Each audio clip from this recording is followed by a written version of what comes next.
This is a production of PBS Charlotte. In post-Civil War Charlotte, times were really, really tough. Two men most have never heard of Benjamin Bronson, Edwin Augustus Osborne, came together to meet a need. Bronson's contribution to the establishment of the Thompson Orphanage was basically to get the land. A home for children without families. My mother died when I was 2. My father couldn't keep me, so I came to the orphanage when I was 4 years old. Thompson provided a foundation to build a life. Well, it taught me to be able to take care of myself and my family. I don't know what I would have done had I not come there. More than 130 years later, the orphanage is gone, but the Thompson organization is still impacting lives and building foundations. Our current mission is to strengthen children, families, and the community we live in. Now, a new statue greets you along the Little Sugar Creek Greenway, sharing the Thompson story with the greater Charlotte community. We reflect on our childhood as adults, and in my pieces, if someone can say, oh, that was me, or that's how I felt, I mean, that's why I work. On this trail of history, learn the story of the Thompson Orphanage, meet those who once lived there, see how Thompson has evolved to serve in new ways, and meet the Colorado-based artist who tackled the multi-year process to create the statue honoring the legacy of the orphanage.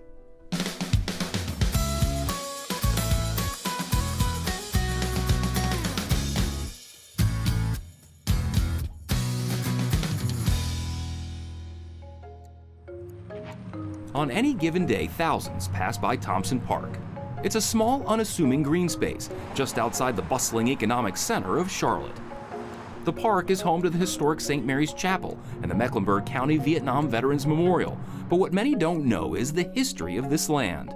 Benjamin Bronson came to Charlotte in 1867.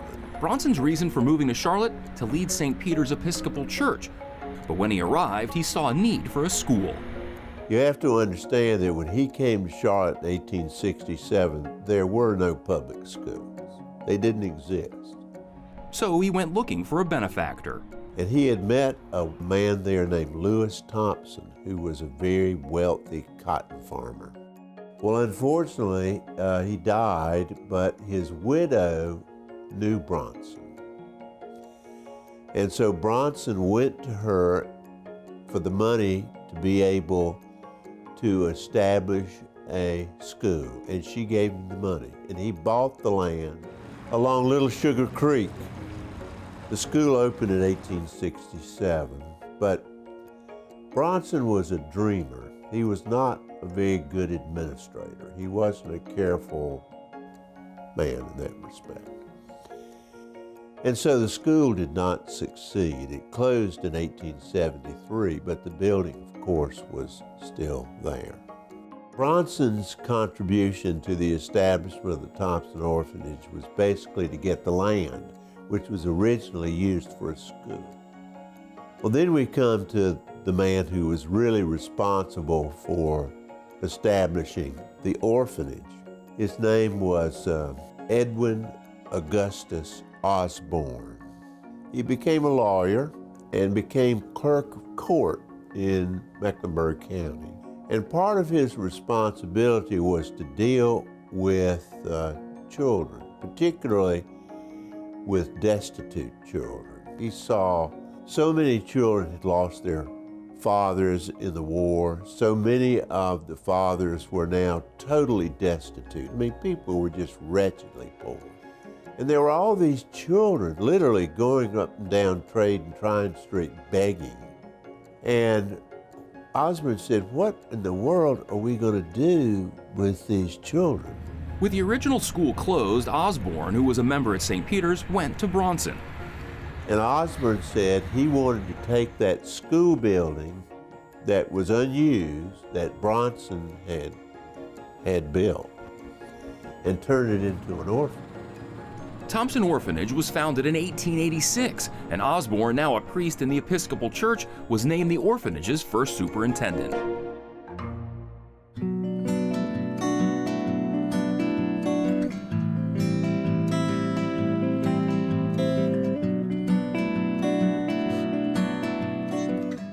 For more than 8 decades, the Thompson Orphanage offered safety and structure for children in need.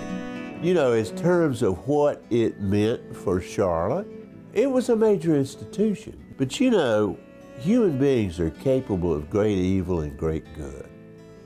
And there's nothing but good about Thompson Orphanage. I mean, they were literally taking children who were otherwise on the street. They were begging for food and bringing them into a safe, wholesome environment. It was built around a farm where Charlottetown Mall is now. And that's where the cows were. And these were Jersey cows. And the basic job of these kids was to look after this farm. But the whole notion was that the way that you taught children self-discipline, you taught them the value and importance of nature, you taught them about stewardship.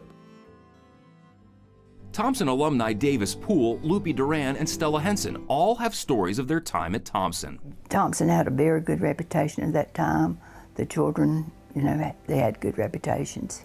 I was born in Mocksville, North Carolina, and my mother died at 2, when I was 2. My father couldn't keep me, support me, I reckon. So I came to the orphanage when I was 4 years old. I had a mother who was in a VA hospital for probably 8 years before she passed away. And that was the year that we went, was 65. So it was impossible for her to come out. They didn't know that much about MS in those days. When I was 11 years old, my father had died when I was 8, and Mother became deathly ill. Mother was told she had to get someone to look after our children because she had to have complete bed rest. Each said there was a period of adjustment when they first arrived at Thompson. Well, at first I didn't like it. I had issues as far as listening. I took care of my brothers, so I was always getting into it with their house mothers, telling them they didn't like their hair that way, they didn't like to eat certain things. So it was very tough at first. The children at Thompson lived a very structured life. Well, in the mornings, we'd get up at 6 o'clock. We'd go to bed at night at 9 o'clock. We all each had a little duty, and it wasn't hard. It's like an assembly line. Each person had something to do. We were up about 5 o'clock, made our beds, milked the cows, came back to the cottage, ate breakfast. Then we were off to school about 8 o'clock. Got out about 3. Then we'd come back home and we would work in the garden as much as we could during the daylight hours. We had a bunch of chickens, we had some pigs, had a few cattle out here. I don't think we had too many. We even had a lake on the property with a homemade diving board. You had your different chores. Mine was working in the dining room. And usually when you did that, the only thing you did at the house was like make your own bed up. It was in the Thompson dining room where Duran was given a choice, one that set her on a career path. That's where I got my education. Miss Lily Mae White was the woman in charge. She was very smart. And I was like on her skirt tail. So Miss Lily Mae was always like on it. She taught me how to cook, pretty much. I thought I knew how to cook, but she taught me how to season, how to organize, how to coordinate. She was my educator. I told her that many, many years down the road. Lupie Duran became a successful restaurant owner, and to many, Lupie's on Monroe Road is its own Charlotte institution. Throughout the years, several superintendents led the home. For Davis Poole, it was Manley and Pearl Wisnett, known to most as Mom and Pop, that he remembers the most. A lot of impact. They taught you the matters that they expected you to do, especially when people came. You were to greet them, and if you were sitting down, they said, "Stand up." But Poole adds even he found himself in a bit of youthful trouble. There was 3 of us in church one time. And back in those days, the ladies wore these fur collars. And there's 3 of us that started messing with them. And when we got home, we heard about it. For Lupie Duran, it was the wife of Superintendent Bob Noble, who she remembers fondly. Sylvia Noble ran the clothing room, and we would always get the best clothes ever from the church ladies. And she and I would go through all of everything in the clothing room. And so she and I became very good friends. Each says Thompson shaped their futures. Really, it saved my life and probably saved a lot of other lives too. I think it was a great organization. It helped people, those that were orphans, so to speak. It was a great place to be. I didn't realize it till after I left. I don't know what I would have done had I not come there. Different at first. It was before I became grown that I realized that it was the best thing that could have ever happened, really, as far as where my future was going to go. Later in life, Stella Henson used her time at Thompson for inspiration, writing a blog and book about her experiences. So when I started to write my stories, I didn't know it was going to be a book. I just curious, something just, you might say it was a calling because it was something inside me to do it. So with my book, I'm hoping it will give people a better idea about orphanages and not have such a negative opinion of them. In 1969, the orphanage moved from its original location along Charlotte's Little Sugar Creek to land it already owned off Margaret Wallace Road. You would go away for Christmas vacation, and while we were gone, we were moved to the new campus. Brand new building, Olympic-sized swimming pool, a gym. It was totally different from, and it's where we used to go and work on the farm. We had horses, animals, vegetables, and stuff like that.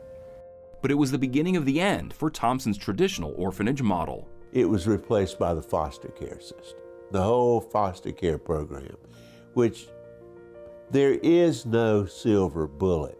There is no perfect solution to what to do with children when their parents are non-functional. Our current mission is to strengthen children, families, and the community we live in. As you know, Thompson has a rich history, over 130 years here in Mecklenburg County. And we built a continuum of care for children from our prevention programs, early learning, family and parent education, as well as clinical programs such as residential services for children, outpatient counseling, intensive in-home services, wraparound services, traditional and therapeutic foster care. Jones knows the Thompson legacy is strong. What it means to me is that it's added responsibility for our team now to honor the history, to honor the past, the community involvement, the community engagement that's occurred here for Thompson, but also to start a new pathway and start doing things in a different way and innovate and bring thought leadership to social services in Mecklenburg County. And admits changing from one model to another was challenging for an organization with deep community roots. You know, Thompson's done a great job, even though there's some struggle in that, adapting and transforming to meet the needs of the community and leaning on evidence on what really works well for children at risk. And for Thompson alumni Davis Poole, he sees both models as having a positive effect on children's lives. I think the time that I was at the orphanage was a great time. I think what they are doing here is a great job also.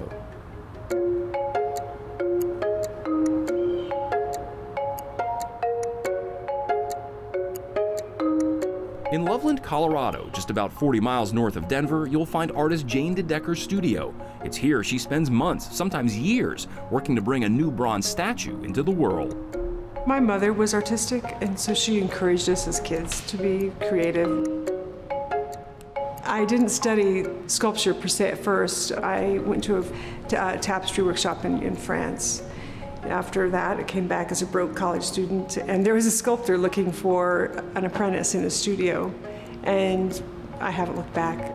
I think I'm a process-oriented person, and sculpture just really fit that bill. I think you have to get underneath the skin of any kind of project.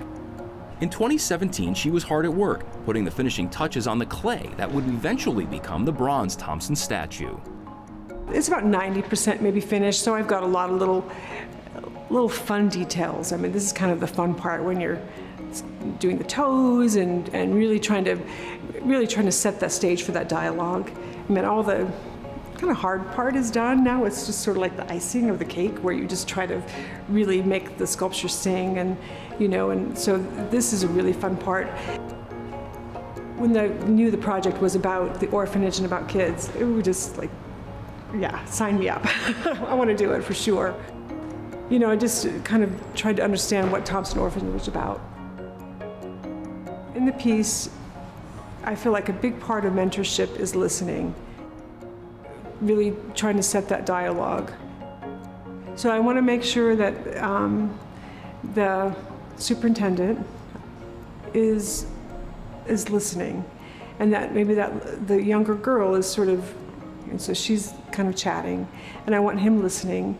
I want the boy to make sure that the teenage boy is, I just feel like a big part of being a mentor to someone is trying to emulate them. So when you look at the teenage boy, he's sort of honorably sort of wants to emulate him because he respects him. So there's just those little emotions that I want to make sure are there. So those are the things I'm really trying to sort of hone in.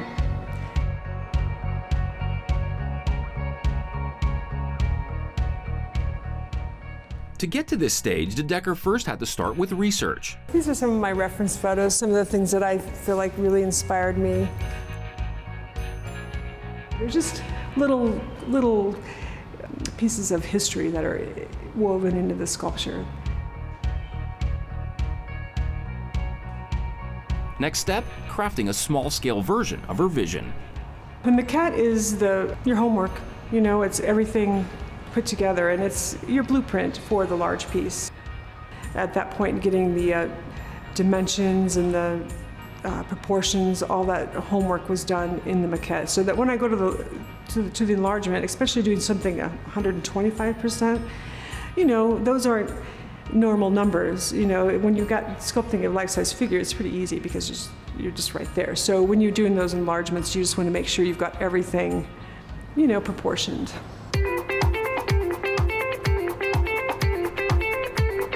From concept to completed statue, DeDecker Studio is a one-stop shop with a small, talented team to assist in all aspects of the process. Once the full-scale clay version is completed, they carefully dissect it into smaller pieces, using the clay to make wax molds. The wax molds are then used to create the dozens of casting molds, which workers pour in the molten bronze. Fast forward to the fall of 2018, and after unexpected permit delays, the finished statue honoring the Thompson Orphanage arrived in Charlotte. Oh, we're installing on the banks of Sugar Creek a sculpture that it's been in progress for a few years now, so it's a pretty exciting day. It's on land once part of Thompson. DeDecker gives us a few insights. The proximity to the orphanage is amazing, and when you read the stories from the orphans, they all remember having their toes in the mud. So the little girl is sort of insinuating that she's got mud between her toes, because that's just it was almost in every recollection. And then the little boy with the watch, they gave students who had good grades, they gave them a gold watch. A few days later, members of the community, including alumni of the Thompson Orphanage and the Trail of History Committee, filled St. Mary's Chapel to dedicate the statue. I'm so glad you're here. It's a little cold and wet outside, but it warms your hearts to get in this chapel. It has so much history, and be a part of this history of this wonderful community we live in, and particularly when we think about the Thompson Children's Home and everything that it's meant to this community since 1886, and it still goes on today. Like Thompson itself, which expanded over a period of many years as the result of the combined efforts and generosity of many people, our statue honoring the organization has also been realized through the collaborative work of many over the course of several years, nearly 6 years in fact. It's bittersweet. I feel like it's just been a part of my life and what I've been thinking, what I've been feeling for 6 years now, so it's a little hard to let go, but it's so amazing to see it in its home. Well, I wanted something naturalistic, something that you wouldn't feel intimidated maybe to come sit beside. It was just a moment in time where you could maybe be included in that bunch if you wanted to. That would be easy for you to come up and take a photograph, to take a minute and read about the orphanage. The statue along Sugar Creek honors the legacy of Thompson Orphanage. Historian Dan Morrill hopes it will inspire renewed interest in the history. People drive by it going down 4th Street and 3rd Street. They don't know who Osborne was. Most of them have no idea there was an orphanage there. And that's why this piece of art is so critically important. Lupie Duran says she visits Thompson Park from time to time. It's a sense of family to me. Even though I have 3 brothers, going there gave me many more siblings. And hopes this new art installation on ground so dear to her will help others understand Thompson's impact on the Queen City. And I think it's important that this city realizes the importance to those of us that are still around to be able to appreciate what's done for us. And it wasn't just churches, it was many organizations. Will Jones from Thompson adds, I think it's about the legacy of the community that we all live on here now. And Charlotte is a caring community, but has a lot of issues and has had a lot of issues, but the community has rallied around those issues 100 years ago, just like it is today with our current level of issues. And Thompson wants to be at the table for those discussions like we always have been and be a major influencer to bring solutions.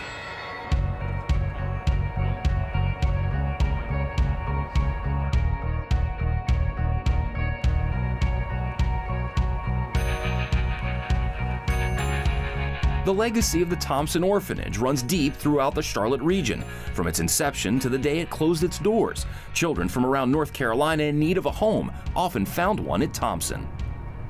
So along the very grounds that once was that home rests a public tribute to the work and love shown those children. Here along the Little Sugar Creek Greenway, where the kids who called it home played in nearby streams and got mud between their toes. A story we should all know and never forget.